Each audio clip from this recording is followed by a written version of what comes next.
نقوم به مثل ما تشوفون هنا. هذه الدردشة العالمية هنا ظاهرة هنا مثل ما تشوفون، راح اشير لكم عليها. نضغط عليها راح تظهر لنا هذه الخيارات مثل ما تشوفون. هذه الخيارات مال الدردشة العالمية. اكو هذه بالجانب مثل ما تشوفون هذه هنا يصعد وينزل. شو نسوي احنا؟ ننزل لي جوا، ننزل لي جوا حتى لحظة حتى يظهر لنا هذا الشكل مثل البيت مثل ما تشوفون. انت اذا هنا تجي بس تنزل لي جوا يظهر لنا هذا الشكل مثل البيت. حلو، ندخل عليه. طبعا شيء تمام شكل المايك، اعتقد الصوت يعني شويه مو واضح كان.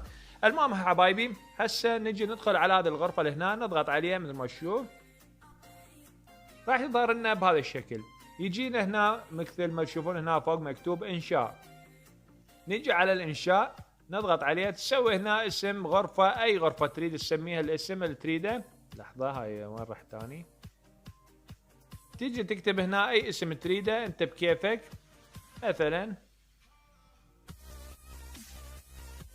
مثلا يعني انت هيك اي اسم روم، احتمال اعتقد حتى بالعربي يصير. فانت تسوي هيك بعدين تيجي تنطي انشاء.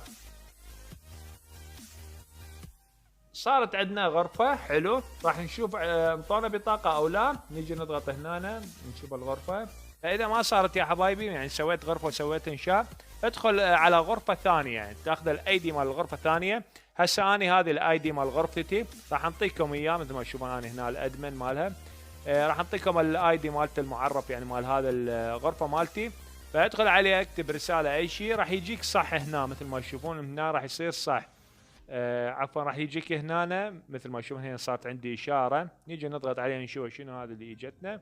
نيجي هنا المهام المتقدمه وننطي شنو هذه الجمع. ننطي جمع نشوف شنو انطونا 50 وياها بطاقة اي دي مثل ما تشوفون. لقد حصلت على ذلك بطاقة اي دي وياها 200 هاي فلوس. يعني هاي جتك بطاقة ببلاش. يعني هذه اشارة هنا. نيجي خلينا نشوف كم وحده صارت عندي. مثل ما تشوفون صارت عندي 3 بطايق لتغيير الاسم. فهذه يا اصدقائي يعني تقدر تغير اسمك. هذه الطريقه يعني خاصه اللي ما عنده بطاقات. فهذه الطريقه راح تقدر تغير بها اسمك بكل سهوله. اتمنى يا ربي استفاديتوا من هذه. اذا استفاديتوا